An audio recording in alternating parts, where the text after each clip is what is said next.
Assalamu alaikum wa rahmatullahi wa barakatuhu. Dëgjues dhe shikues të nderuar, mirë se vini në emisionin e radhës. Në emisionin ton pra Kandili i Diturisë, ku sonte si çdo fundjavë kemi emisionin me Hoxhën e nderuar Bashkim Aliun, cili këtë javë do të na jetë në lidhur me temën ashtu siç e keni edhe në ekranet tuaja, përshjatje rreth Isaut alayhi salatu wassalam. O gjendëruar, mirë se erdhe pra, selam aleikum rahmatullah. Wa alaikum assalam wa rahmatullahi wa barakatuhu. Paqja dhe mëshira e Allahut qoftë mbi ju, për ju në studio dhe për gjithë vëllezërit dhe motrat të cilët janë duke na ndjekur në këto momente. Faleminderit, Allah ju përbleft edhe një herë për prezencën tuaj, dhe siç duket kjo do të jetë ligjërata e fundit për këtë vit në lidhur me këtë temë, pra po thua ke zgjedhë këtë temë sepse ka të bëjë diçka me fund vitin, apo thjesht e ke zgjedhur këtë temë vetëm se është koha që tash mendohet rreth Isaut dhe dënë me e ba një farloj lidhjen mes asaj se çfarë bindjesh kanë të krishterët në krahasim me atë se çfarë duhet të kemi, apo kështu diçka, apo më mërmenje mu. Po bismillahirrahmanirrahim, elhamdulillah, wassalatu wassalamu ala rasulillah wa ba'd. Falënderimet dhe lavdërimet e sinqertë i takojnë të madhit Allah xhelle shanhu. Përshëndetje, paqja dhe shpëtimi qofshin mbi Muhamedit sallallahu alaihi wasallam, mbi familjen e tij, mbi shokët e tij, si dhe gjithë ata të cilët të ndjekin në rrugën e tij me sinqeritet deri në ditën e gjykimit, si dhe me gjithë të dërguarit të Allahut. Shikoni, do të thotë kjo temë në këto momente imponon vetën realisht. Për shkak se ka qenë koha kur të krishterët katolik në fakt i kanë pasur krisht lindjet, pra festën e tyre të lindjes së Isait alayhis salam, ashtu siç e besojnë ata, dhe normalisht ne që jetojmë përgjithësi në Perëndim, pra edhe këtu është ditë feste bile, edhe diskutohet me të madhe, kështu që është shumë e rëndësishme që në këto momente edhe ne ta trajtojmë këtë temë faktikisht nga aspekti islam, mbase ne nuk flasim vetëm këtë kohë për Isain alayhis salam ose për pejgamberët të tjerë.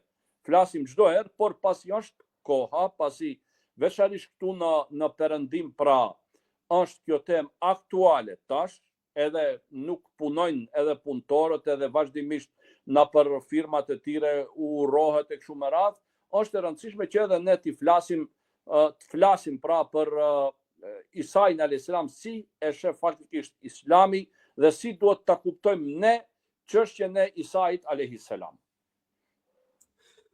Atëherë, pra pa humbur kohë, do të japim fjalën dhe mund të fillosh pra ligjëratën.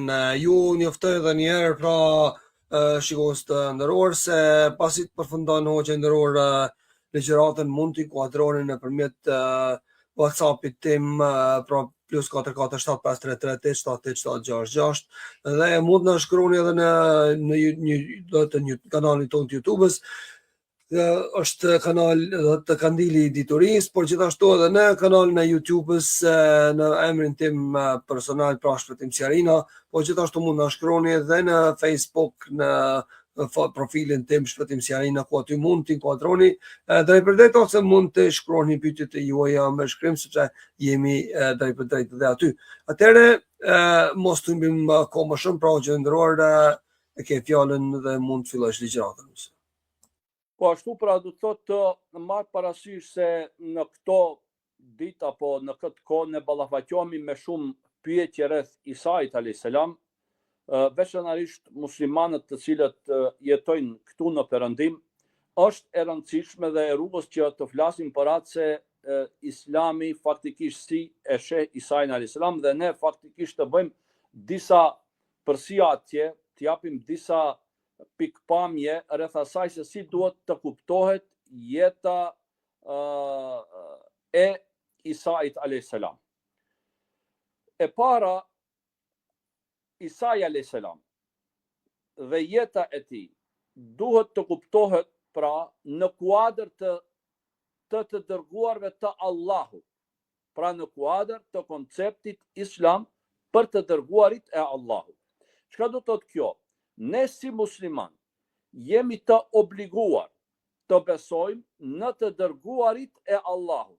Edhe atë jo vetëm në një të dërguar, por në të gjithë të dërguarit e Allahut.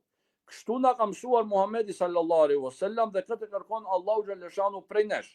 Si musliman duhet të besosh prej të parit e deri te i fundit. Dhe besimi ynë do të jetë i kompletuar, pra vetëm atë kur krahas kushteve tjera, në fakt pra do të besojmë edhe në të dërguarit e Allahut. Tash, të dërguarit e Allahut janë të shumët. Në Kur'an disa përmenden me emra, por nuk do të thotë kjo se vetëm ata të cilët përmenden në Kur'an kanë qenë të dërguar të Allahut. Ka edhe shumë tjerë të cilët nuk janë përmendur në Kur'an, por ne ata që janë përmendur me emra i besojmë me emra, ndërkaq ata të cilët nuk janë përmendur me emra u besojmë atyre në përgjithësi se kanë qenë të dërguar të Allahut. Prej këtyre të dërguarve të Allahut është edhe Isai alayhis salam, paqja Allahut qoftë mbi të, i cili ka ardhur para Muhammedit sallallahu alaihi wasallam. Do të thotë është i dërguari i Allahut i parafundit. I fundit është Muhammedi sallallahu alaihi wasallam, ndërkaq Isai alayhis salam është pra i parafundit. Dhe Isai alayhis salam e ka përgëzuar popullin e vet ku ka qenë i dërguar se do të vi pas meje, ka thënë, një pejgamber i fundit, ashtu siç përmend Kur'ani, emri i cilit do të jetë Ahmed apo i lavdëruari. Do të thotë kur flitet për Isai alayhis salam, ne nuk flasim për një njeri të huaj nga ne. Ky është pra qëllimi ta sqarojmë me këtë. Ne nuk themi se Isai alayhis salam nuk është i joni, por ai është një nga pejgamberët e Allahut, të cilin ne jemi të obliguar ta besojmë si besimtar dhe prej kushteve të besimit është edhe besimi në të dërguarit të Allahut, e prej këtyre të dërguarve të Allahut është edhe Isai alayhis salam. Dhe ne besojmë këtë se është i dërguari i Allahut me një mision të caktuar, ashtu siç na ka përshkruar Allahu xhaleshanuhu në Kur'an, i dërguar te populli i tij, që populli i tij t'ia tregoj rrugën të cilën ai duhet ta ndjek. Dhe për atë pra, ne si musliman duhet ta kemi parasysh se nuk jemi të huaj për Isai alayhis salam, por ai është një nga komponentet e besimit tek ne, dhe ne si besimtar e besojmë atë. Dhe pejgamberi sallallahu alaihi wasallam, pra Muhamedi sallallahu alaihi wasallam, na ka thënë, na ka shpjeguar dhe na ka mësuar se duhet të besohen edhe pejgamberët e tjerë të mëparshëm, pra prej te i parit e deri te i fundit tek ai. Në këtë mënyrë bëhet lidhja e pashkëputur e historisë njerëzore. Pra njerëzimi është një familje dhe historia njerëzore në këtë drejtim është e pandar dhe vazhdon pra me pejgamberët e Zotit, të cilët kanë ardhur kohë pas kohe te popuj të ndryshëm derisa përfundojnë me Muhammedin sallallahu alaihi wasallam, i cili pra ka ardhur për tërë njerëzimin dhe për atë pas tij më nuk ka pejgamber tjetër. Ky është koncepti islam rreth pejgamberëve të Zotit, dhe Isai alayhis salam pra është një nga pejgamberët e Zotit të cilët ne duhet t'i besojmë, dhe besimi ynë nuk do të jetë i kompletuar derisa nuk e besojmë se Isai alayhis salam është pejgamber i Zotit, pra i dërguar i Allahut xhaleshanu, të cilit i është dhënë libri, i është dhënë Injili. Ky është momenti i parë kur flasim ne për atë se përsiatje rreth jetës së Isait alayhis salam. E dyta, si e trajton Kur'ani Isai alayhis salam? A është Isai alayhis salam thjesht, do të thotë, vetëm në aspektin historik? A e trajton Kur'ani këtë vetëm si një histori të shkuar, thjesht si një tregim, si një rrëfim i cili ka ndodhur, apo ai në fakt përmban një mesazh edhe më të madh se sa thjesht një histori? Realisht, kur jemi te Isai alayhis salam, do të shohim se pra Kur'ani nuk e trajton këtë personalitet thjesht si një histori, ashtu siç nuk i trajton edhe pejgamberlerët e tjerë realisht.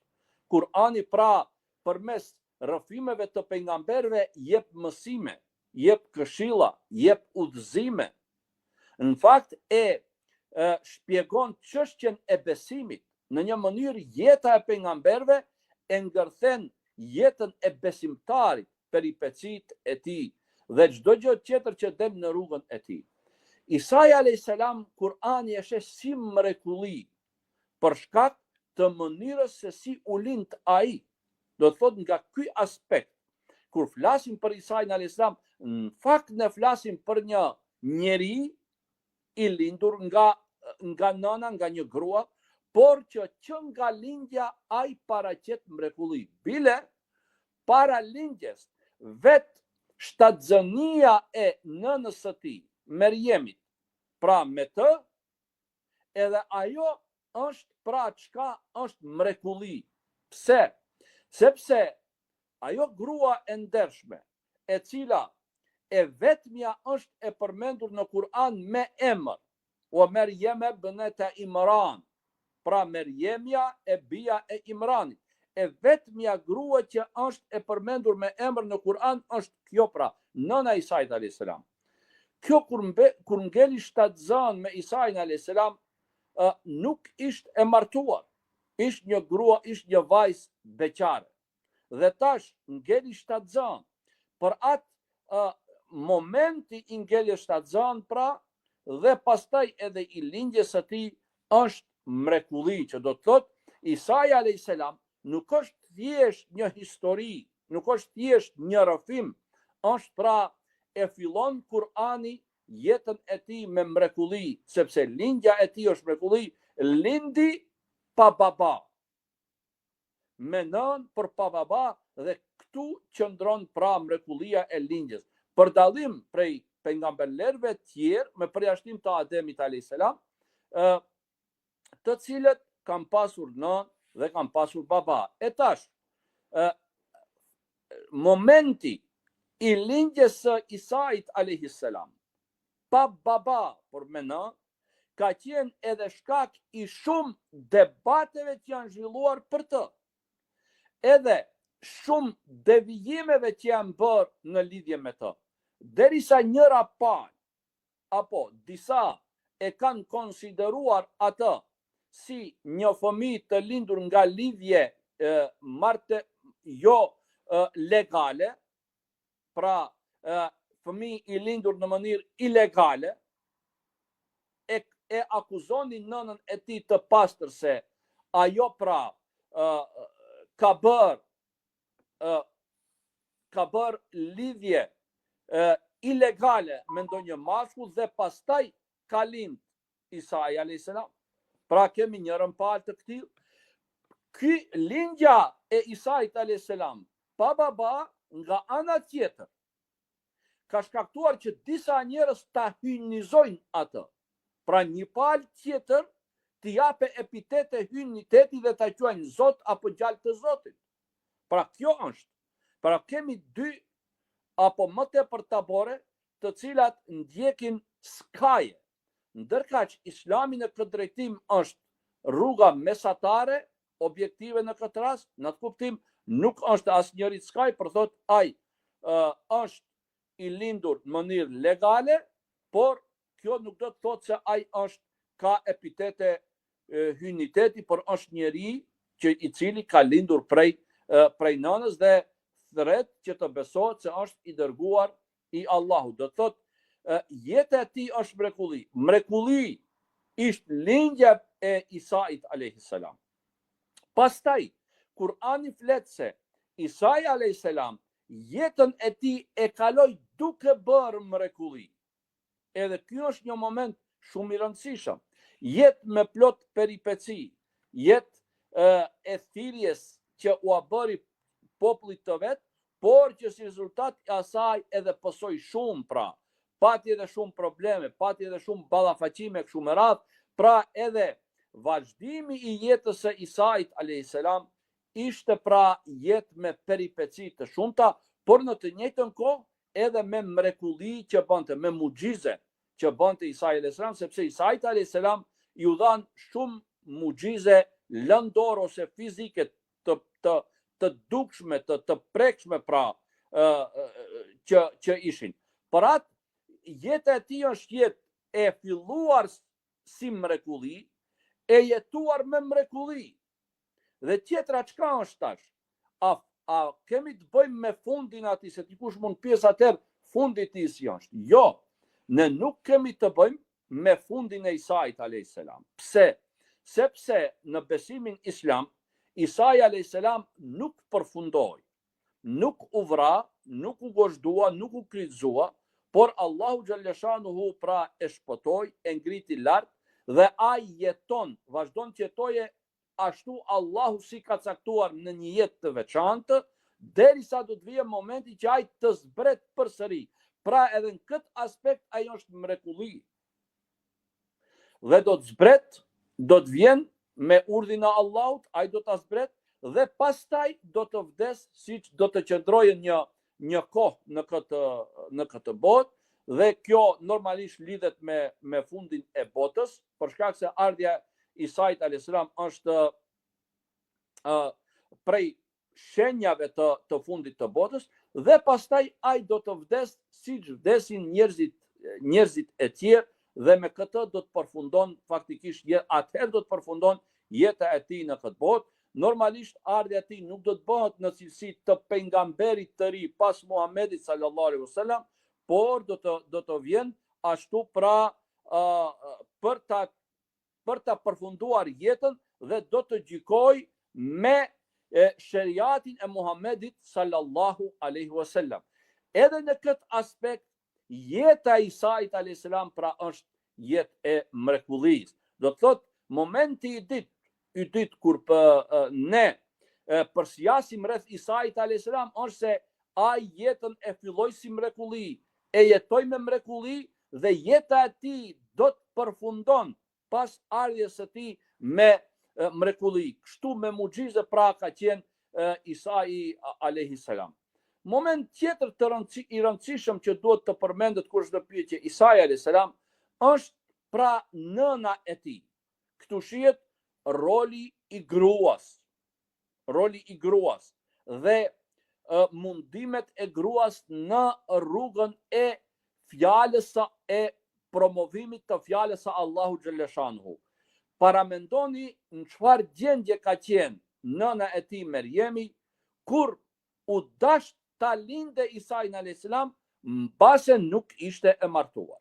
Do të thotë çfarë rëndësie ajo ka pas, çfarë vështirësie ajo ka pas, sa akuzat do t'i bëheshin asaj, paramendoni, dhe ju bën realisht. Dhe si ajo do ta shpallte lajmin se un jam shtatzan. Kush do t'i besonte tash? Mbase e njihnin se është një grua fisnike e dhënë pasadurimit, dhe kur do t'u thonte tash se mua jam shtatzan, pyetja e parë do t'ishte ku e ka babën ky fëmijë. Pra kjo është.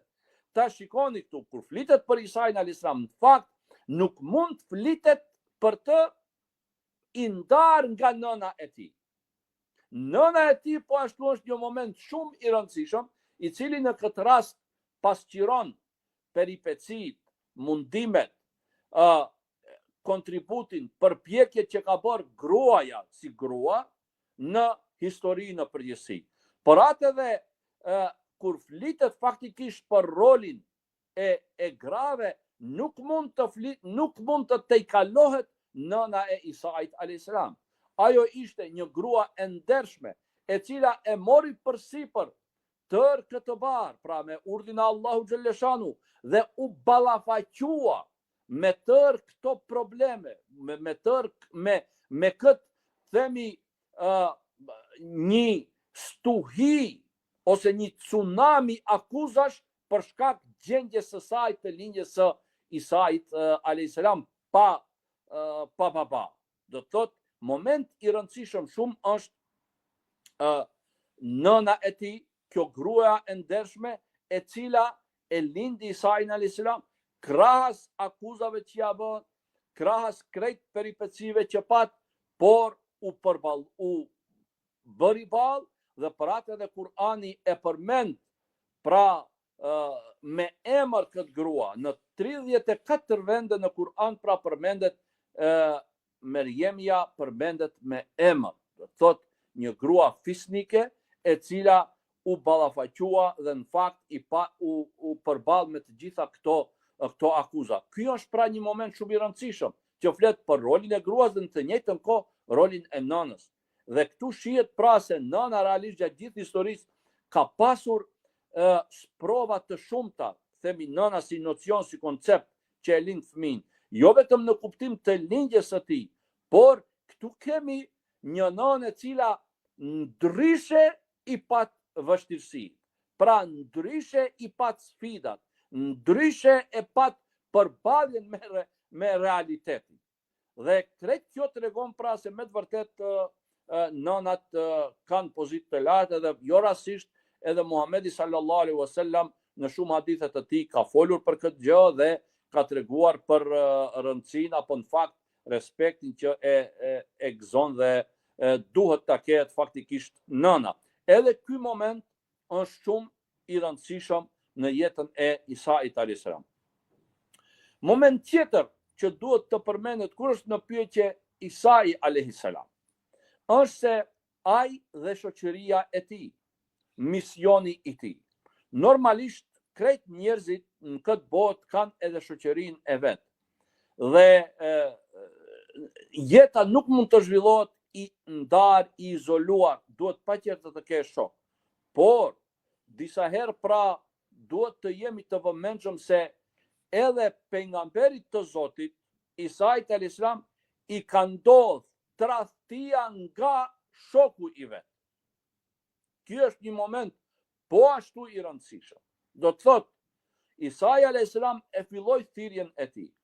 Pat njerëz që i besuan atij, i shkuan pas, e shoqëruan atë, ishin të devotshëm në ndjekjen e rrugës së tij, krahas vështirësive që patën, krahas peripecive, krahas mundimeve me të cilat u ballafaquan, krahas sfidave, krahas rreziqeve që i nxori para tyre ndjekja e kësaj rruge realisht sepse ndiqeshin nga pushteti, persekutoheshin. Do të thotë megjithatë kur besimi thellohet në zemër, kur besimi është i betonuar në zemër, mbillet pra në zemër, njeriu është në gjendje që tu përballoje të gjitha vështirësive. Kështu që Isai alayhis salam pati shumë mbështetës, pati edhe shumë armiq.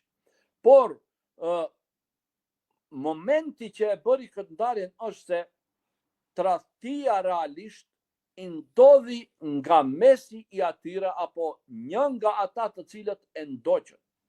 Që do të thotë, edhe pse i shkuan pas, shejtani e bëri të vetën. Edhe pse e shihnin se ai është njeri i veçantë, ai është njeri i dërguar nga Allahu xhalla shanuhu, nuk është një mashtrues. Megjithatë, në fund përsëri njëri nga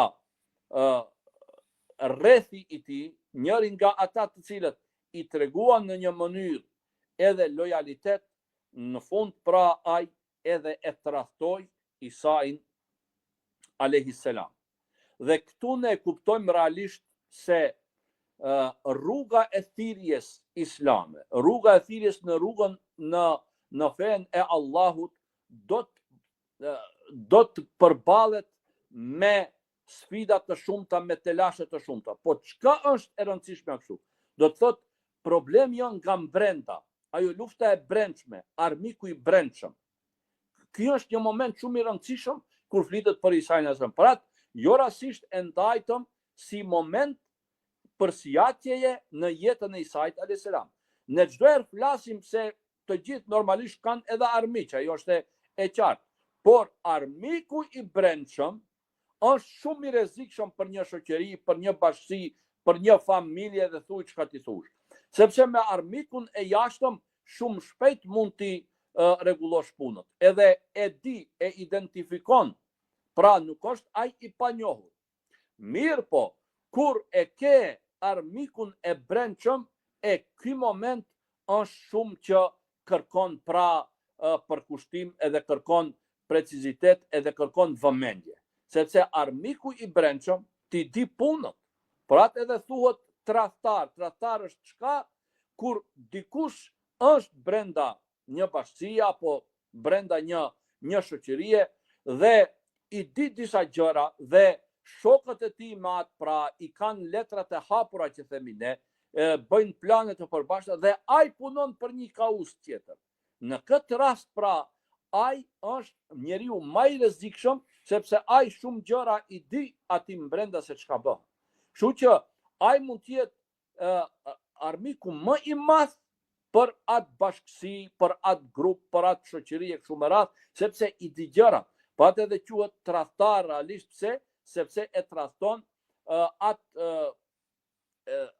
afërsinë e shokëve të vet, e njerëzve të vet, atë transparencën që kanë ata njëri me tjetrin, mos fshehje e gjërave kështu me radhë dhe pastaj këtë kur ja bart armikut, atëherë me të vërtet se armiku e ka shumë kollaj themi, lehet e ka të depërtojë. Por atë armiku I brendshëm është shumë I rrezikshëm për çdo gjë. Veçanërisht pra për komunitetet apo për planet që ti prish, sepse ai I di gjërat. Në këtë rast Isai alayhis salam kishte në mesin e shokëve të tij që e ndoqën, njëri nga ata e tradhtoi Isain alayhis salam. Dhe kjo ishte e dhimbshme shumë, për shkak se ai ndante çdo gjë me ata. Edhe ky tash erdhi edhe e tradhtoi, e lajmëroi pushtetin atëhershëm romak, ja bëri me dije ku është, ku gjenden, ku lëvizin e kështu me radhë, edhe erdhën që ta marrin, por Allahu xhaleshanu nuk e la të vetmuar. Çka bëri? Allahu xhaleshanu e shpëtoi Isain alayhis salam, ndërkaq hijen e Isait thuhet se ja ka dhënë atij personit dhe atyre njerëzve u zhduk se ai është Isai alayhis salam, edhe pra garda e mbretit të atëhershëm të romak që kanë ardhur ta marrin, pra e marrin atë person me pretekst se ky është Isai alayhis salam, ndërkaq Allahu xhaleshanu Isain alayhis salam e ka shpëtuar. Tu shohim se tradhtari realisht e ka edhe fundin e lik. Tradhtari nuk ja arrin qëllimin. Tradhtari herë do kur do të dështoj, edhe nëse ka beneficione pra për një periudhë kohore,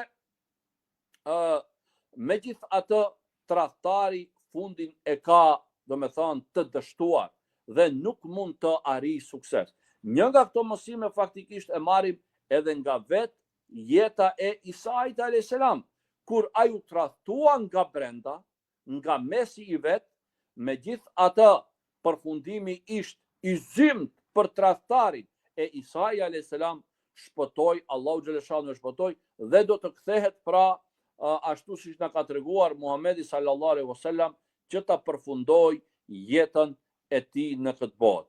Isai alayhis salam po ashtu kur flitet për të ishte bartës I librit. Allahu xhaleshanu ja dha atij Injilin, I cili popullit të vet ja mësoi fen e Allahut përmes Injilit. Do të thotë edhe Isai alayhis salam ishte në grupin atyre pejgamberëve të cilët Allahu xhaleshanuhu I nderoi me shpadhjen e librit, sepse jo çdo pejgamberi I është dhënë libër. Këto librat e mëdhej, Teurati, Zeburi, Injili dhe Kurani pra u janë dhënë 4 pejgamberëve, do të thotë Teurati Musait alayhis salam, Zeburi Davudit alayhis salam, Injili Isait alayhis salam dhe Kurani Muhamedit sallallahu alaihi wasallam. Këto janë librat qiellor që Allahu dha këtyre pejgamberëve, do të thotë I dalloi. Pastaj ka suhufe, fletushka që janë dhënë disa pejgamberlerëve tjerë, që do të thotë se Isai alayhis salam është në grupin e atyre pejgamberëve që Allahu xhaleshanuhu I dalloi pra me atë se ishin edhe bartës të librit. Dhe po ashtu Isai alayhis salam është I dalluar edhe me atë se do të jetë prej pejgamber, do të jetë prej atyre të cilët janë edhe shenjë e fundit të botës. Ashtu siç na ka mësuar Muhamedi sallallahu alaihi wasallam se para përfundimit të botës do të zbret Isa alayhis salam dhe do të gjykoj me shariatin e Muhamedit sallallahu alaihi wasallam. Pra nuk vjen ai si pejgamber i ri mbas Muhamedit sallallahu alaihi wasallam, por vjen ta përfundoje jetën e tij dhe ta vazhdoje me shariatin e Muhamedit sallallahu alaihi wasallam, që nuk duhet kuptuar këtu se ai është pejgamberi i fundit. Jo, pejgamberi i fundit është Muhamedi sallallahu alaihi wasallam, por ai do të vjen pra që ta përfundon jetën e tij. Edhe në këtë drejtim pra është shumë indikative jeta e Isait alayhis salam dhe zbritja e tij në fund të botës, që nënkupton se lufta mes të mirës dhe të keqes do të vazhdojë çdo herë dhe përballja mes të mirës dhe të keqes nuk do të përfundojë deri në fund të botës. Unë me kaq do të kisha përfunduar tash, duke lënë hapësirën juve që nëse keni pyetje apo eventualisht ndonjë koment rreth këtyre që i përmenda apo përgjithësi rreth jetës së Isait alayhis salam.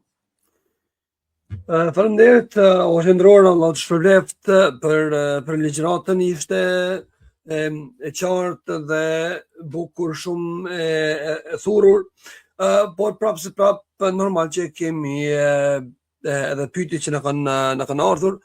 Para se të fillojmë të lexojmë pyetjet, ju njoftoj edhe njerëz që nga ky moment mund t'i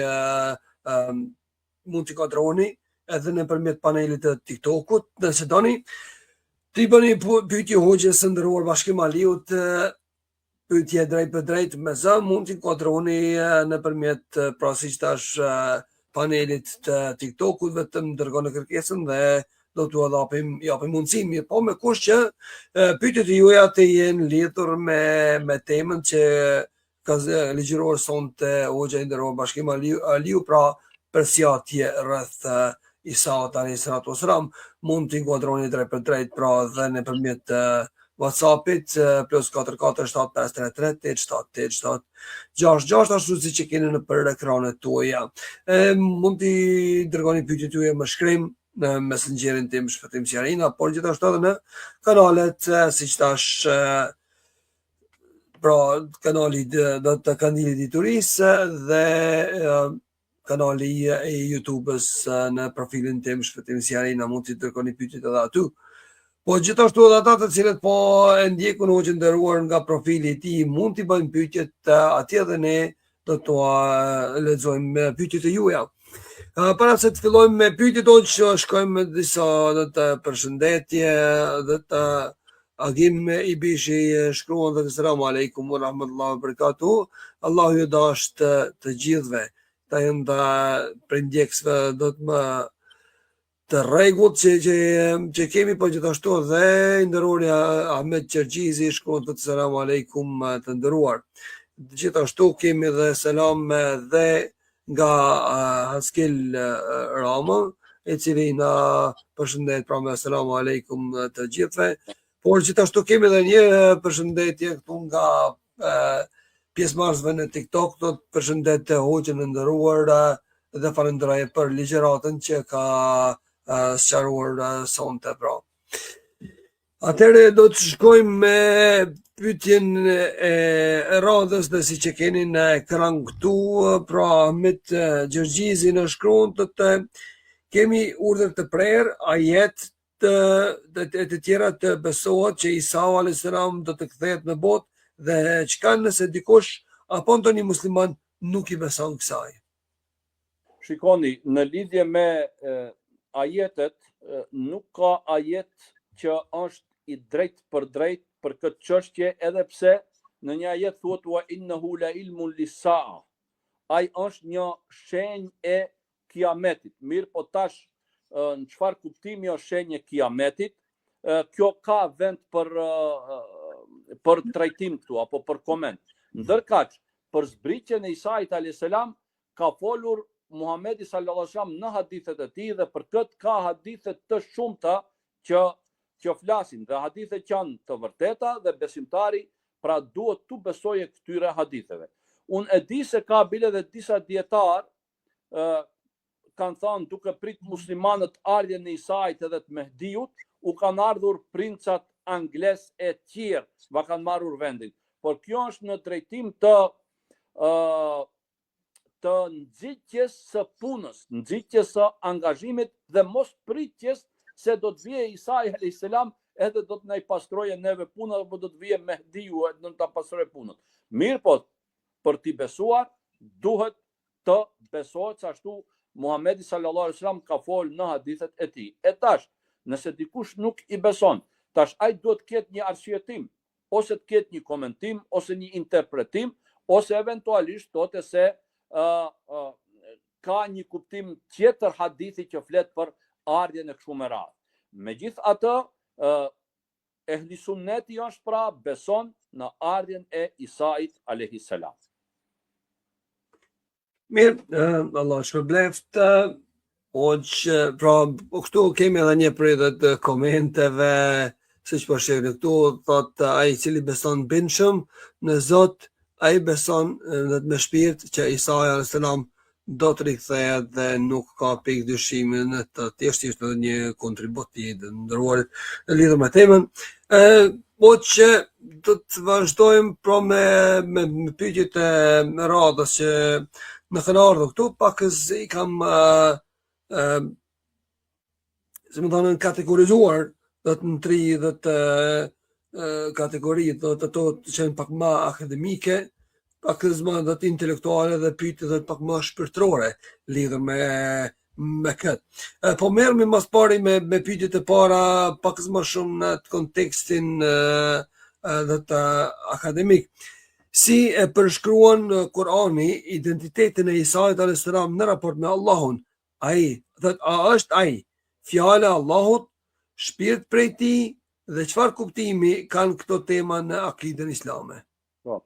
Po, pikrisht ashtu e ka përshkruar edhe pejgamberi sallallahu alaihi wasallam, thotë ai i cili thotë se besoj se Isa alayhis salam është fjalë e Allahut dhe shpirt prej tij, ai e ka faktikisht dhe normal e krahas edhe parimeve tjera islame e ka besimin e plot.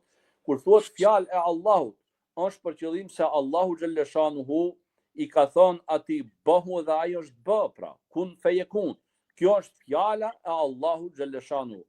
Shpirt prej tij, do të thotë Allahu xhalleshanuhu ka urdhëruar, e ka dërguar, siç thotë Ruhul Kudusin, shpirtin e shenjtë, pra Xhibrilin alayhis salam, dhe ai e ka lajmëruar Merjemin, nënën e Isait alayhis salam, se ka ngelur me shtatzan. Edhe thotë wa nafakha fihi min ruhihi, dhe ka frirë në të prej shpirtit të tij. Do të thotë atë shpirt që ja ka dhënë Allahu xhalleshanuhu.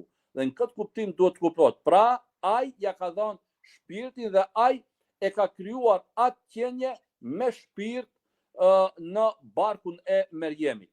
E gjithë kjo flet pra se Isa alayhis salam është vendimi i Allahu xhalleshanuhu.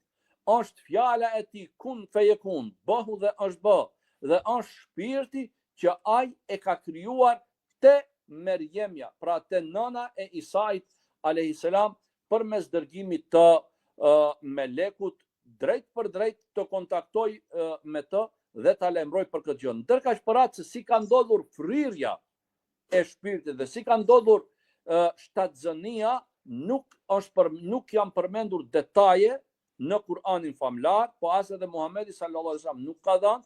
Kjo është çështje që quhet çështje e gajbit, e panjohur për ne, por ne e besojmë fuqishëm atë që e ka përmend Allahu xhaleshanu dhe pejgamberi sallallahu alaihi wasallam, dhe se meleku e ka kontaktuar drejt për së drejti, normalisht në formën e njeriut, me nënën e tij dhe e ka lajmëruar për këtë gjë. Ai është fjalë e Allahu xhaleshanuhu, për shkak se Allahu xhaleshanuhu vendosi kështu pra që të jetë me thënien e tij bëhu dhe ai u bë. Nuk pati aty procedurë apo nuk pati një rrugë natyrore siç ndodh te njerëzit tjerë, te lindja e njerëzve tjerë, por Allahu xhaleshanuhu e caktoi dhe caktimi i atij u realizua. Kemi edhe një pyetje nga Facebooku, na shkruan dhe thot vetëm një pyetje, thotë nëse Isa alayhis salam në kohën e tij gjatë misionit e tij si pejgamber, derisa dihet që njerëzit e asaj kohe e kanë ndjek rrugën e tij, si është e mundur që të devion libri i tij në duart e shokëve të tij, nëse jam i qartë. Shikoni, nuk e kanë ndjekur të gjithë rrugën e tij. Një pjesë e kanë ndjekur rrugën e tij. Ai është përndjekur dhe kjo pra duhet të sqarohet një herë. Jo të gjithë e kanë ndjekur rrugën e tij. Një pjesë e kanë ndjekur, një pjesë nuk e kanë ndjekur. Bile pushteti i atëhershëm romak e kanë ndjek atë dhe besimtarët e tij dhe ndjekësit e tij. I ka persekutuar, i ka burgosur, i ka vrarë kështu me radhë. Dhe ky është një dallim shumë interesant. Kur perandori romak pastaj e pranon ai krishterizmin, atëherë e bën krishterizmin fe zyrtare në shtet, sepse një herë nuk ka qenë ajo. E tash, si mundet librat që t'jenë të falsifikuara? Shikoni, kjo është shumë e kuptueshme. Pse? Sepse nuk ka qenë atëherë të shënuara diçka zyrtare në atë kuptim të ketë një komision e kështu me radhë.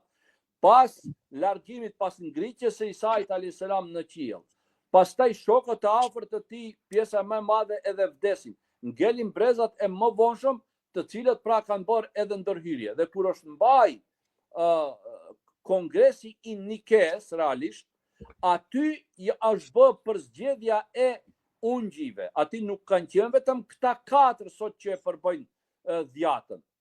Nuk ka qenë vetëm kjo, ka pas edhe shumë tjerë, pra dhjatën e re. Ka pas edhe shumë tjerë, por ai komision i ka gjuajtur poshtë, që do të thotë se ka pas prej atëherë ndërhyrje në ungji, në fjalët e tij, normalisht ka pas njerëz të interesit, ka pas edhe që kanë harruar, kanë dashur diçka senzacion të bëjnë, të tregojnë se ata e dinë çka u ka ardhur prej Zotit e kështu me radhë, dhe kjo pra në këtë formë është bërë një gjë e tillë. Pse çdo gjë ka shkuar në mënyrë sekrete, nuk ka qenë si sot ta zëm që mësimet apo fjalët e tij të regjistrohen, të mbahen, të shënohen edhe të ruhen. Ai është përndjekur dhe pushteti e ka përndjekur, pastaj edhe shokët e tij i ka përndjekur dhe ka qenë shumë problematike pra mbajtja apo ruajtja e parimeve të fesë. Tek më vonë, pra kur kalon, tham perandori romak, në atë fe që është treguar atij se ky është krishterizmi i Isait, që është thënë, ndërka që ai ka qenë pra produkt edhe i mbas shumë njerëzve tjerë të cilët kanë bërë ndërhyrje në mësimet e tij, sepse nuk ka pasur një kod sigurie i cili do t'i mbronte mësimet e tij realisht. Por atë edhe kur ka ardhur Muhamedi sallallahu alaihi wasallam, Allahu xhallahu në Kur'an thotë, tash ne kemi shpallë këtë Kur'an dhe ne do ta mbrojmë atë.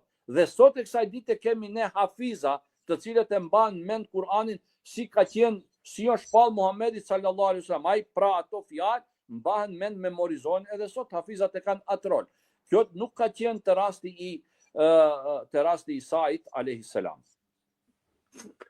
Allah të shpëleft, shkojmë edhe të pyetjen e radhës, cilat janë dallimet themelore mes Isaut në Kur'an dhe Jezusit në doktrinën krishtere?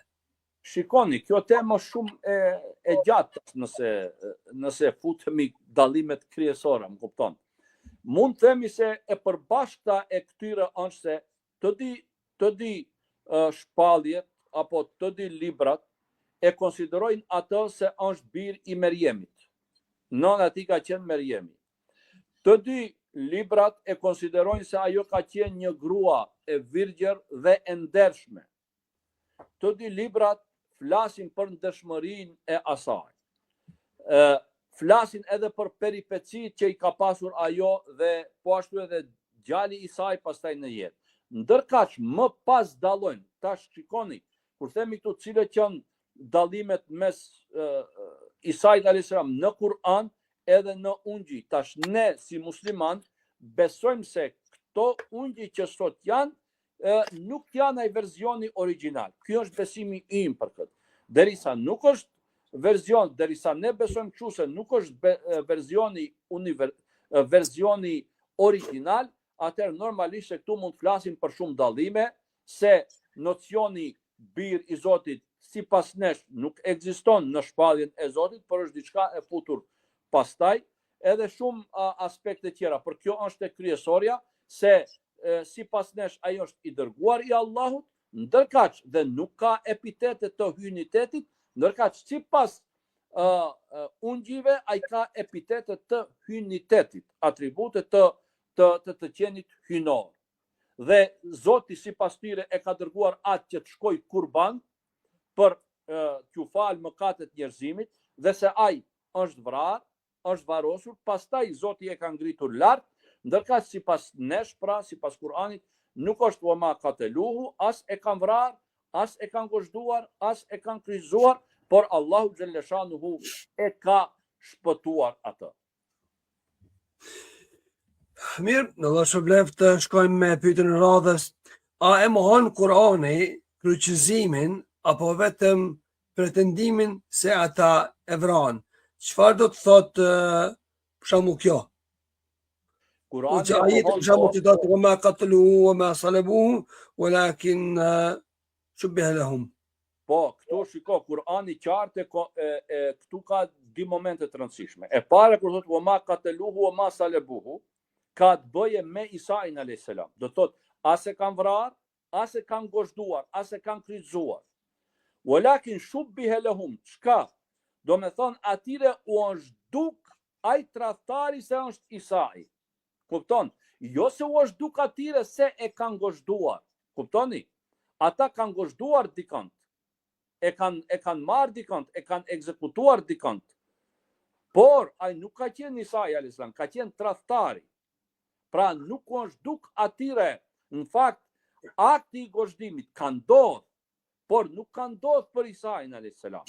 Ka ndodhur për tjetër. Po për dikë tjetër. Tamam. Si e kupton Islami ngritjen e Isait tek Allahu, a është truprore apo shpirtërore? Shikoni, kjo është diskutuar edhe kjo çështje. Kur thot Allahu xhaleshanu bel rafa'ahu Allahu ilayhi, Allahu e ngriti atë, nuk nënkuptohet aspekti shpirtëror këtu. Atë. Kur thuhet atë nënkupton edhe si shpirt, edhe si trup, pra si qenje. Dhe këtu është, shikoni, këtu është mrekullia realisht. Ne kur flasim për atë edhe në fillim të ligjëratës e përmenda se për sijatje rreth jetës së Isait, ai ka qenë mrekulli, në momentin e lindjes, momentin e shtatzanisht lindjes dhe jetën e ka kaluar me mrekulli. Dhe po ashtu fundi i tij nuk është ende do të ndodhe fundi i tij, por ajo që disa e mendojnë si fund, pra në fakt edhe ajo është mrekulli çka ngritja e tij. Krejt kjo lidhet me konceptin e pejgamberisë. Pejgamberët kanë pas mrekulli muxhize. Dhe ngritja e tij te Allahu duhet kuptohet në këtë kontekst të muxhizës. Pra atë edhe kjo nuk është e pamundur. Do të thotë ai është ngritur, ne besojmë fuqishëm se është ngritur edhe me trup, edhe me shpirt, me të di moment, me këto komponente është i ngritur. Pra ai është i ngritur si qenje Isa alayhis salam, dhe kjo për Allahun xhaleshanuhu nuk është diçka se ai u ka dhënë mrekulli pejgamberëve. Shkojmë pra me pyetjen e radhës, cili është qëndrimi i dietarëve klasik, Tabariu, Ibn Kathiri, Abu Hanife të tjerë, për rikthimin e Isaut alayhis salam para kiametit? Po, ehli sunneti, në përgjithësi ehli sunneti beson se ai do të rikthehet. Ky është besimi i ehli sunnetit. Dhe nuk e mohojnë rikthimin e tij. Do të thotë të gjithë këta ulema dhe në përgjithësi ehli sunneti, pra kur themi atëri i përfshin edhe këto që u përmendën edhe të tjerët të gjithë besojnë në kthimin e Isait alayhis salam para ditës së kiametit. Se kjo është vërtetuar me hadithe të sakta të pejgamberit sallallahu alaihi wasallam që transmeton Buhariu, Muslimi, po edhe koleksionuesi tjerë, dhe janë të drejt për drejta, të qarta, konkrete, pra edhe të sakta, edhe konkrete që kanë të bëjnë me kthimin e Isait alayhis salam. Shpjegimet që jepen, shpjegimet themi kështu simbolike ose alegorike kështu me radhë, do të thot nuk përputhen me atë që ka thënë pejgamberi sallallahu alajhi wasallam, sepse ai e ka përmend kthimin e tij e nuk ka përmend se me kthimin aludohet në kthimin e mirëqenies e kështu me radhë. Besimin në kthimin e Isaut alayhis salam, pjesë e akides apo është çështje dytësore? Shikoni, tash mvaret çka nënkuptojmë ne me pjesë të akides apo çështje dytësore. Nuk mund t'i themi dytësore asaj që pejgamberi sallallahu alaihi wasallam e ka përmendur në çështje të besimit. Dytësore çka nënkupton? Nënkupton çështjet praktike më tepër. Pra çështjet praktike këto thuhet se janë dytësore. Ndërkaq, kthimi, tamam, ne besojmë kushtet e besimit është besimi në Isain alayhis salam se është pejgamber i Zotit. E tash, pas kësaj, mandej lidhet me këtë edhe besimi në kthimin e tij. Derisa ka hadithe autentike, sakta, nuk mund t'i thuash ti se është çështje dytësore. O duhet kesh një interpretim ti për ato hadithe, ose nuk mund t'i mohosh ashtu pra se janë çështje dytësore. Të shkojmë pak me pyetjeve tash pak më në një kategori pak më ndryshe. Të marrim pak ato më shpirtërore. Nëse Isa alayhis salam do të zbres sot, çfarë do të thoshte të krishterëve që adhurojnë? Apo çfarë do të thotë atëherë kur të vije të krishterëve që adhurojnë? Do të thotë të kthehen në pas, kthehen në origjinë. Kjo është pra origjinali asaj që ai ka mësuar. Shikoni, këtu kemi të bëjmë atë se si shohim çështjet ne si musliman dhe si shohim çështjet tjerët. Çka do të thonë të krishterëve? Sipas besimit ton, sipas asaj ne që besojmë, është se do të thoshte se ajo besimi bazë është se ju është dash ta besoni Muhamedit sallallahu alaihi wasallam. Kjo, sepse unë kam paralajmëruar apo kam treguar për ardhen e Muhamedit sallallahu alaihi wasallam. Dhe ai është vllau im në fe, dhe ai është i fundit pejgamber, të cilin edhe unë kam besuar pra se do të vi. Kështu është sipas konceptit ton të besimit, këtë do t'u thonte ai atyre njerëzve të cilët sot mendojnë se e ndjekin dhe se janë të lidhur shumë për ato. Edhe një pyetje tjetër tash lidhur me këtë është si do të reagoj bota kur Isa alayhis salam të thyej kryqin dhe të mohoj hynizimin e vet? Shikoni, si do të reagoj? Dihet se njerëzit të cilët do të jenë të sinqertë do t'i besojnë atij. Kur t'i shohin veprimet atij do t'i besojnë. Kjo është. Por nuk mohohet që të ketë edhe të atill të cilët do ta konsiderojnë edhe si gënjeshtar edhe atëherë. Për shembull, do të thotë që do ta thënë kryqin dhe do ta vret derrin. Po. Çfarë shpjegimi kanë këto? Çfarë efekti kanë këto për shembull tek çka lidhen këto me kthimin e Isaut alayhis salam, këtu përfundimin e misionit të tij? Shikoni, kjo ka të bëjë për shkak se kryqi është simbol realisht i viktimizimit të tij. Ai do t'u tregoj se kjo tash ra poshtë kjo teori. Nuk jam viktimizuar unë. Kuptoni? Nuk jam viktimizuar. Ideja që ju keni ndërtuar për mua, se unë jam viktimizuar, ja, unë sot u ktheva, u them se nuk kam qenë ai që jam viktimizuar. Jam tradhtuar, por nuk jam viktimizuar. Në atë kuptim nuk jam vrarë. Dhe atëherë nuk ka logjik. Pastaj edhe kryqi realisht është më pas i futet në krishterizëm. Versioni bazë i krishterizmit nuk është se çështja e kryqit do të thotë. Ai thuhet se është varur për atë sipas tyre tash flasim, jo sipas nesh, sipas tyre se është varur në një më tepër i ngjan një shtylle. Jo kryqi që është sot. Kryqi më vonë është futur në besimin e krishterëve. Këtë pranojnë vetë të krishterët faktikisht. Kështu që thyrja e Krishtit në fakt simbolizon thyrjen e një botkuptimi të gabuar për viktimizimin e tij. A do ta ndjekin të gjithë Isaun kur të kthehet alayhis salam, apo vetëm ata që e kanë pasur zemrën e pastër? Shiko, realisht pejgamberi sallallahu alaihi wasallam ka treguar se atij do t'i shkojnë në bas një pjesë e madhe, por një pjesë do të ngelet realisht edhe me Dejjalin, që do të thotë se jo të gjithë do të shkojnë mbas Isait a.s. I luftan mes vërtetës dhe të pavërtetës, e tham, do të jetë deri në pafundësi. Tek kur do të shkrihet Dejjalli nga friga e tij dhe do të dështoj, atëherë do ta shohin se me të vërtet kanë qenë në rrugë të gabuar. Por ballafaqimi do të jetë ka njëra palë Isai a.s. me iftarët e tij, ka ana tjetër Dejjalli me plot iftar të tij poshtu. A është thot bota më afër Dejjallit se sa Isaut? Tash në çfarë kuptimi për shembull, shikoni, ne tham se do të kenë të tipalët do të kenë iftar. Është e vërtet se në botë ka elemente, ka njerëz, ka tendenca që shkojnë me Dejjallin, por mos harrojmë se ka edhe njerëz dhe tendenca dhe elemente që shkojnë që të jenë në anën e Isait a.s. Është një pyetje pak se e çuditshme kjo që vjen tani. Thotë, a jemi duke jetuar në kohën kur njerëzit e duan një Jezus që nuk kërkon nënshtrimin ndaj Allahut? Ky fenomen apo kjo pyetje realisht lidhet me atë që sot quhet nga shumë njerëz, thot unë besoj. Kjo ndodh te pjesëtarët e shumë feve, te muslimanët, te krishterët e tjerë.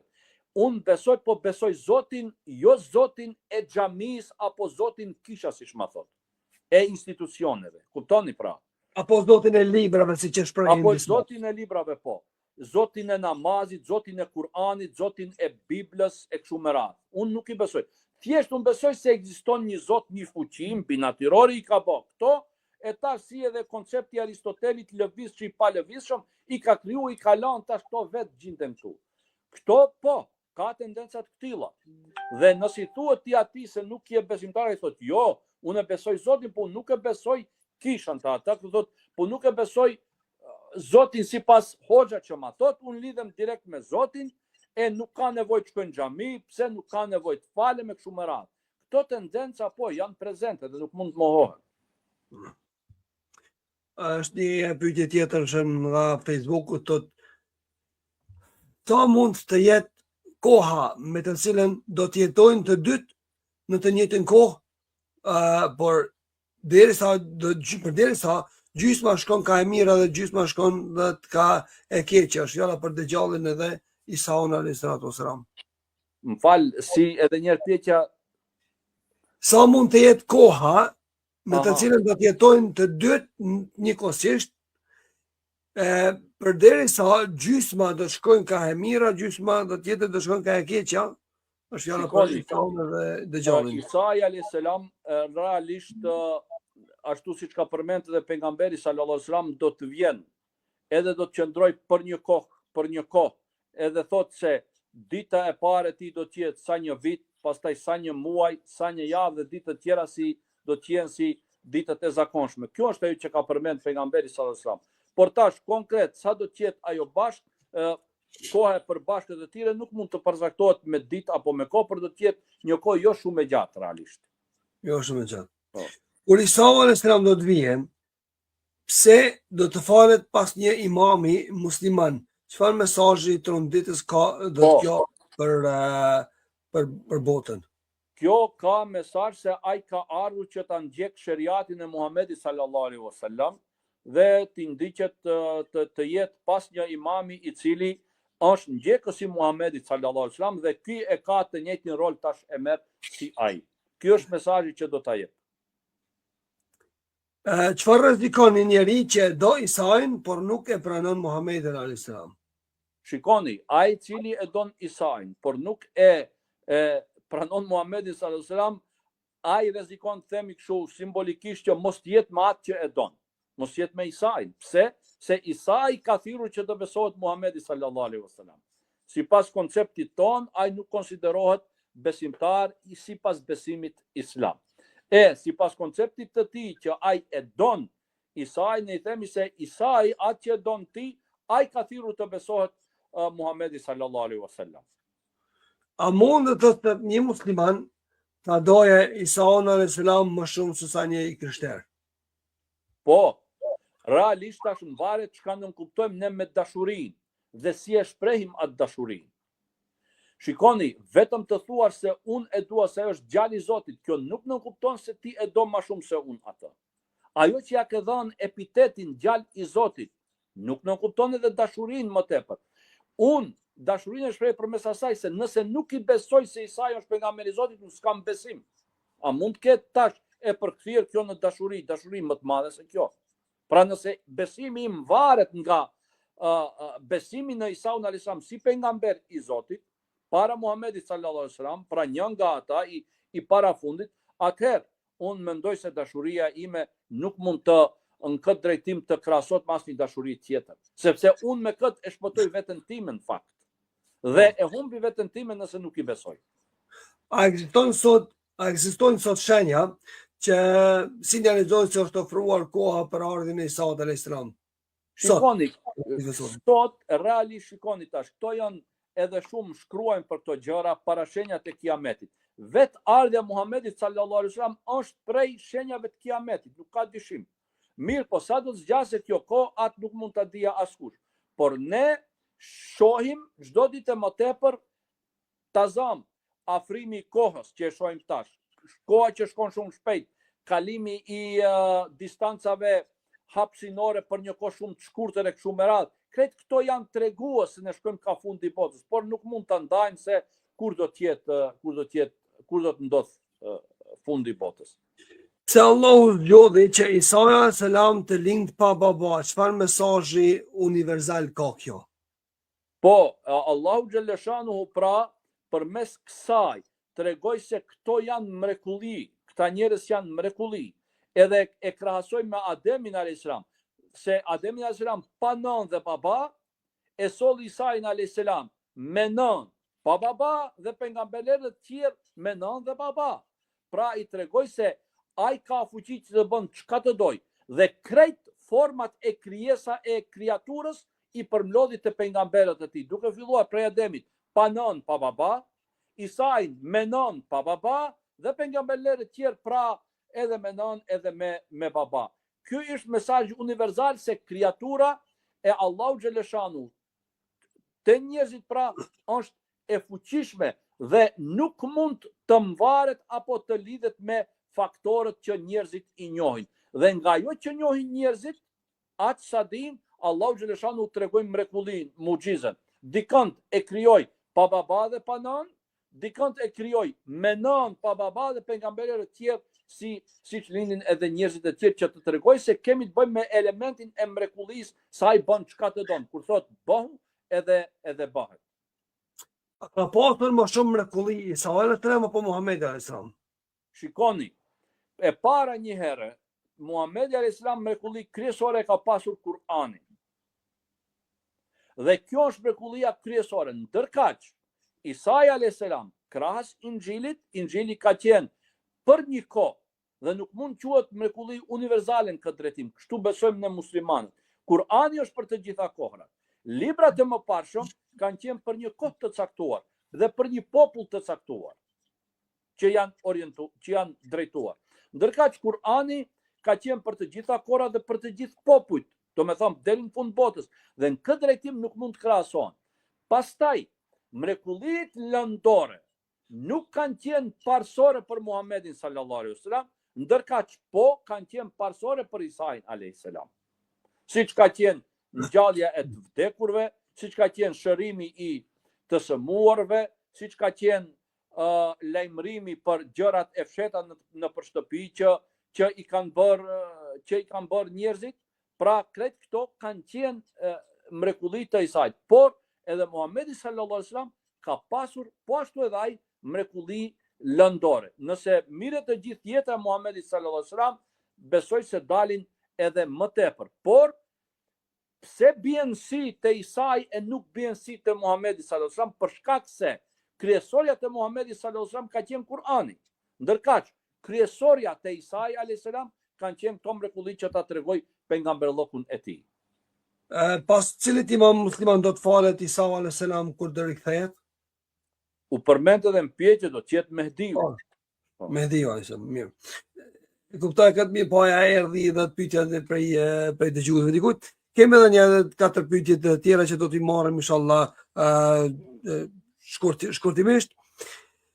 Nëse Isa a.s. nuk u kryqësua, pse u lejua që historia botërore të ndërtohej mbi një narrativ të gabuar? Po janë lejuar shumë gjëra në botë. Kupton? Dhe ne nuk kam fuqi njerëz çdo herë gjëra ti determinojnë. Dhe veçanërisht kur flitet për çështjet parahistorike apo për çështjet shumë të vjetra faktikisht. Aty është rënë që të shkruhet një histori e kontrolluar. Për atë edhe kthehet referencia në libra, pra libri Allahu xhaleshanu, për ata që e besojnë, ai që nuk e besojnë nuk mund ta bindesh. Kështu që ne në kohën tonë kemi sot që shkruan histori të mbi narrativa të gabuara. Mos flasim më për atë që ka ndodhur para 2000 vjetësh. Shkojmë me pyetjen e radhës. A mund të ekzistojë shpëtimi pa kryqëzim sipas Kuranit? Si shpëtohet njeriu në Islam? Shpëtimi pa kryqëzim. Po. Ka Islami nuk pranon kryqëzimin as pak dhe këtu nuk ka diskutim. Kryqëzimi është të krishterët, në Islam kryqëzimi nuk pranohet. Po tash si shpëtohet njeriu me besim? Njeriu në Islam shpëton me besim në Allahun dhe me punë të mira. Mirë. Kemi një pyetje tjetër. I nderuar thotë, mund të më shpjegoni pak, ju lutem, kur dihet që gajbi nuk mund të sqarohet apo do të përshkruhet ashtu si po përshkruhet në hadith sharif. E dim që Muhamedi sallallahu alaihi wasallam ka thënë, unë nuk di apo unë nuk kam njohuri për gajb, për këto që do të ndodhin, dhe shpjegohet me këto detaje. Mund të kategorizohen si gajb? Shpjegimet që po bëhen? Muhamedi sallallahu alaihi wasallam ka thënë se unë nuk e di gajbin me përjashtim të asaj që ma ka mësuar Allahu. Pra me përjashtim. Ai nuk e di gajbin ai si ai vet, por jo ato që ja ka lajmëruar Allahu xhaleshanu, për shkak se atë që ka thënë pejgamberi sallallahu alaihi wasallam, nuk është se ka thënë për mendjes vet. Atë ja ka lajmëruar Allahu dhe gjatë jetës së tij ka ndodhur, ka pasur raste kur e kanë pyetur për shumë gjëra, ai nuk ka dhënë përgjigje derisa i ka ardhur shpallja prej Allahu xhaleshanu. Nuk ka dhënë përgjigje derisa i ka ardhur shpallja. Dhe atëherë u është përgjigjur. Pra, pejgamberi sallallahu vet ai si person nuk e ka ditur gajbin, por kur Allahu e ka lajmëruar për disa gjëra që ja ka mësuar, atëherë ai ka lajmëruar për ato gjëra aq sa i ka treguar Allahu xhaleshanu. Ato që Allah i ka treguar. Po. Nuk janë në Kur'an, atëherë ku mund gjenden ato? Ato që ja ka treguar në hadithet e pejgamberit. Ato ja ka treguar atij dhe ai e ka treguar para njerëzve digja të tillë. Për parashenjat e kiametit, për shumë gjëra tjera që ka folur pejgamberi sallallahu alajhi wasallam që i takojnë gajbit, por që Allahu disa gjëra atij ja ka treguar dhe ai u ka treguar njerëzve pastaj. I takojnë këto botës së gajbit, por ai ka lajmëruar me lejen e Allahut për këto gjëra. Pyetja radhës është, pse Islami e nderon Isain më shumë se shumë të krishterë, duke e ruajtur nga hynizimi? Islami e nderon për shkak se ai është pejgamber i Allahut, spari e dita, hynizimi nuk i takon askujt tjetër jashtë Allahut xhaleshanuhu. Për atë, nëse hynizohet Isai, bëhet gabim krahasim në raport me Allahun xhaleshanuhu dhe i jepen epitetet të cilat nuk i takojnë atij në fakt. Okay. Hadithet, a janë shpallje? Hadithet po, hadithet e sakta të vërtetuara se pejgamberi sallallahu alajhi wasallam ka thënë ela inni utitul Kur'ane wa mithluhu ma'hu. Mu më është dhënë Kur'ani dhe diçka tjetër si ai. Pra e ka pas për qëllimin hadithet. Do të thotë ai nuk ka folur prej mendes vete. Atë që është e saktë që ka thënë pejgamberi i ka ardhur prej Allahut. Nuk ka mundur ai vetë ta mendojë një gjë të tillë. Po mirë. A ka qenë mrekulli më e madhe Miraxhi apo mrekullitë e pejgamberëve të tjerë?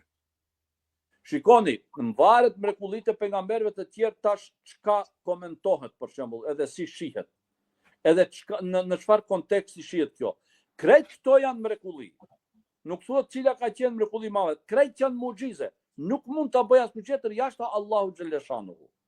Dhe Miraxhi ka vendin e vet, mrekullit, mucizet e pejgamberëve të tjerë e kanë vendin e vet. Po krejt këto janë emruesi përbashkëtor se nuk mund të bëhen jashtë se nga ana Allahu xhaleshanuhu. Kjo është e përbashkëta e tyre. Do i marrëm vetëm edhe 3 pyetje, ju kisha lutur mos dërgoni më, se kemi edhe këto 3 për ti përfunduar, sepse e kaluam atë kohën që i premtova hoxhës. Do thot, a është hynizimi i Isaut një formë e idhujtarisë moderne? Po, normalisht. Idhujtaria është në përgjithësi, jo vetëm moderne, por është realisht edhe arkaike, mund thuhet, se edhe në të kaluarën grekët e vjetër kanë besuar në Zeusin. Kanë besuar e kanë hynizuar faktikisht një njeri. I kanë dhënë tipare të hynitetit e kështu me radhë. Ata që adhurojnë lidhur me këtë pyetje është, ata që adhurojnë Isaun e selam, a do të quhen idhujtar? Ata quhen adhurues të gabuar të njeriu. Po prapë mbeten brenda njerëzve të librit, apo? Shiko, ato po mbretën brenda njerëzve të librit për shkak se baza e tyre është se i besojnë se i ka ardhur atij libër prej Zotit. Kjo, nga ky aspekt ngelin idhtar të librit. Bazën do me thonë e kanë kështu, bazën. E tash që hinizojnë Isain alayhis salam, ajo është besim i gabuar, por dallojnë prej idhujtarëve, të cilët kanë besuar gure, drue kështu me radhë, a më kupton? Për shkak se ata nuk kanë besuar shpallje. Këta besojnë shpallje, besojnë se Zot, besojnë pejgamber, pra këto dallojnë në këtë drejtim. Pra quhen edhe idhtar të librit. Si ndikon besimi në një profet hynor në psikologjinë dhe moralin e shoqërisë? Ndikon në atë drejtim se përmirësimi i shoqërisë, korrigjimi i gabimeve, reformat që duhet bëhen në shoqëri janë pra mesazhi i Zotit prej njeriu të parë dhe pejgamberit të parë deri te i fundit. Për atë dhe themi pejgamberët të gjithë kanë ardhur me mesazh dhe kanë pasur këtë mision. Pra misioni i transformimit të shoqërisë, i të mirës edhe i luftimit të së keqes gjatë gjithë historisë është zhvilluar dhe do të vazhdojë po ashtu. Unë me kaq pra do ta përmbyllim emisionin sonëm sa përket pyetjeve tuaja. Po qëndruar një përmbyllje apo një përmbledhje të asaj që ka ligjërove sot, nëse ka mundësi me fjalë shkurta. Po ashtu pra, Isai alayhis salam nuk është i huaj për ne. Isai alayhis salam është ai të cilit ne i besojmë se është i dërguar i Allahut, është vëllau në fe i pejgamberit ton të fundit Muhamedit sallallahu alaihi wasallam dhe besimi në Isai alayhis salam se është pejgamberi i Zotit është prej bazave kushteve të besimit. Dhe në këtë drejtim muslimani nuk duhet të ndjehet i huaj për Isain alayhis salam. Është pejgamber i përmendur në Kur'an që Allahu i ka dhënë edhe libër dhe e ka dalluar bashkë me pejgamberët tjerë të cilëve është dhënë libër, pra e ka dalluar bashkë me Musain alayhis salam, Davudin alayhis salam dhe Muhamedit sallallahu alaihi wasallam, i ka dalluar këta me atë që u ka dhënë libër hinor. Për atë pra Isai është një nga pejgamberët e Zotit dhe besimi në pejgamberët e Zotit, përfshiktu edhe Isai alayhis salam, është prej kushteve të besimit, që do të thotë se nuk duhet të mendojmë se ai është i huaj nga ne.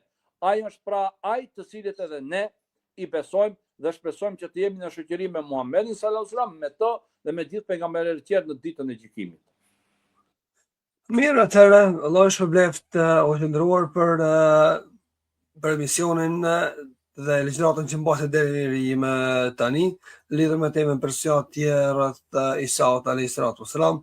Kemi pyetje ndoshta pothuajse të pafund lidhur me këtë temë, mirë po çdo gjë që ka fillimin ka dhe mbarimin, dhe kështu që dhe misioni i sonte erdhi edhe në përfundim. Ju falenderoj gjithë juve që dërguat pyetje edhe që na ndoqët drejt për drejt. Shpresoj se kjo temë ju ka dhënë diçka, një ndriçim të diturisë, ju ka zgjeruar diturinë më shumë lidhur me Isaun a.s. Edhe shpresoj që keni mbetur me një mbreslënje të mirë. Unë për vetë po kam qenë tërkohën do t'i fokusuar tek legjerimi dhe pyetjet, dhe me të vërtet kemi pasur disa pyetje shumë thelbësore, për cilat ju falenderoj shumë. Dhe një herë ju falenderit o nderuar për pjesëmarrjen dhe ligjëratën sonte. Selam aleikum gjithë juve, dhe inshallah u takoshim për të mirë në ligjëratat e ardhshme. Faleminderit gjithë juve shikues të nderuar, dhe ju urojmë një javë të mbar edhe një fillim të mbar të vitit të ardhshëm. Nuk e kam për qëllim për të auruar vitin e ardhshëm, mirë po kam për qëllim edhe që t'ju uroj një shëndet të mirë, edhe që Allahu t'ju jap juve begati në familjet tuaja dhe në shoqëritë tuaja ku do të jeni në rrethin e juaj, deri në emisionin e radhës që do të jetë në javën e ardhshme. Ju përshëndes duke ju lënë në mëshirën e Allahut të Madhërisëm. Assalamu alaikum wa rahmatullahi wa barakatuh.